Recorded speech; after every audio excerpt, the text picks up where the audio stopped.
Over masturbation. जितनी दफ़ा आप एजैकुलेट करेंगे, आपके एजैकुलेशन में आपका calcium, lecithin, phosphorus, your every important element of the body will be lost.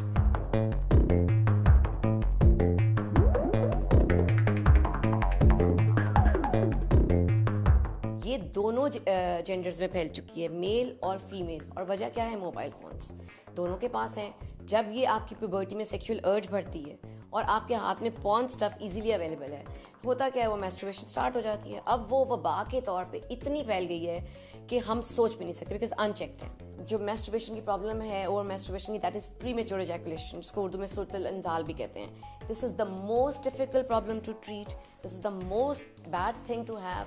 और उसके साथ स्पर्मेटोरिया, जरियान, ये सब रिलेटेड हैं। दूसरा ये कि मेल की डिज़ायर, फीमेल की डिज़ायर जब अपना पार्टनर आता है उसके लिए ख़त्म हो चुकी हुई होती है, वो वहाँ मैरिज डिजास्टर्स शुरू हो जाते हैं। हेल्थ, फिजिकल हेल्थ ये कि जितनी दफ़ा आप एजैकुलेट करेंगे, आपके एजैकुलेशन में आपका calcium, lecithin, phosphorus, your every important element of the body will be lost.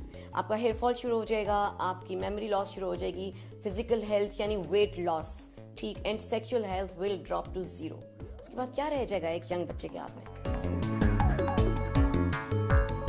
मर्द में, बच्चे में सबसे पहले जो मस्टैशेज आती हैं वो उसको बहुत इरिटेट करती हैं बच्चे को। उसको समझाने के अगले 3 से 4 साल आपको ये चेंजेस आएंगी, बिकॉज आप बड़े हो रहे हैं, आपके अंदर जो बाप बनने की सलाहियत है उस चीज़ की चीज़ें चेंजेस ला रही हैं। और बेटी को इसी तरह माँ को बहुत ही फ्रेंडली अंदाज में उसके मेंस्ट्रुअल साइकिल के बारे में बताना है, बिकॉज जब ये ब्रेक करते हैं न्यूज़ बेटियों के ऊपर, तो बेटियों के लिए इट्स वेरी ट्रॉमेटिक कि why this, why with me, why not with boys. तो फिर ये भी बताएं कि ये जो माँ बनने की एक आपको अल्लाह ताला ने नेमत देनी है आगे, तो उसके लिए ये ज़रूरी है। थोड़ा सा पेनफुल है, थोड़ा सा मुश्किल है, मगर ये सबके साथ होता है, मैं आपके साथ हूँ। और यस, अगर पीरियड्स मिस हो रहे हैं बच्ची के, तब भी डॉक्टर के पास आएँ, और अगर ज़रूरत से ज़्यादा पेन है तो भी डॉक्टर के पास आएँ।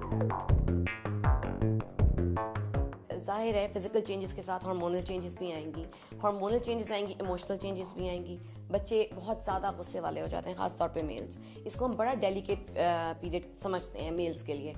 और उसमें बच्चे को आपने ये बताना है कि बेटा देखो, ये फेज़ है, इसमें तुम्हें गुस्सा आएगा, बगैर वजह के लड़ाइयाँ नहीं करनी, गुस्से को खुद कोशिश करो कि कंट्रोल में करो। दूसरा, उसकी जो जिनसी ख्वाहिशात हैं, बेटे की भी और बेटी की भी, वो उस टाइम पे उभर के सामने आती हैं। जिन लोगों को वो अपने इर्द गिर्द भाई या बहनें समझ रहे होते हैं, वो उनको फिर सेक्सुअली अट्रैक्शन होती है। ये भी बताएं कि ये नेचुरल है, बट जाहिर है आपको अपने टाइम के साथ ही सब चीज़ें मिलेंगी, ये भी बताएं। और ये बताएं कि ये अर्ज है, उस अर्ज को एक्सटेंसिव नहीं जाने देना, उसको भी कंट्रोल में रखना है। तो फ्रेंडली वे में हम चलेंगे पेरेंट्स अगर, तो हमारी बच्चे बच्चियाँ बहुत सी चीज़ों से बच जाएंगे। उनको सेक्सुअली ट्रांसमिटेड डिजीजेस कि जिनसी ताल्लुक जब कायम होगा, वो कुछ डिजीजेस जो एक दूसरे से आपस में ट्रांसफर हो सकती हैं उनके बारे में ज़रूर बताना चाहिए। उसमें सिफिलिस आ जाता है, HIV यानी एड्स, सबसे इंपॉर्टेंट एड्स बहुत फैल रहा है पाकिस्तान में भी। साथ हेपेटाइटिस B, C का भी ज़रूर बताएं। और अगर म्यूचुअल कंसेंट से बच्चे, पार्टनर जो हैं, वो एक दूसरे का टेस्ट करवा लें तो बहुत अच्छा है। और अगर नहीं करवा सकते तो फिर safe sex is very important. ये वो चीज़ें हैं जो पेरेंट्स के मुंह से सुन के बच्चे समझ जाएंगे, शायद किसी दूसरे की बात ना माने, कॉन्डम्स यूज़ करें, सेफ सेक्स की तरफ जाएं। बच्चे और बच्चियां दोनों मिलके पार्टीज़ में ड्रग्स भी ले रहे हैं और स्मोकिंग भी कर रहे हैं, और स्मोकिंग के साथ और बहुत स्टफ आ गया है।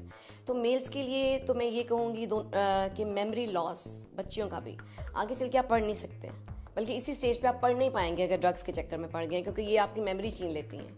और दूसरा, मर्दों में जो आता है वो है इरेक्टाइल डिसफंक्शन। ठीक, जब बाप बनने का ज़माना आएगा और आपको 15 साल से इरेक्टाइल डिसफंक्शन हो जाएगा, फिर आगे आप सोच सकते हैं कि कॉन्सिक्वेंसेस क्या हैं बाप बनने में या आगे शादी चलाने में, कितनी मुश्किल आएगी।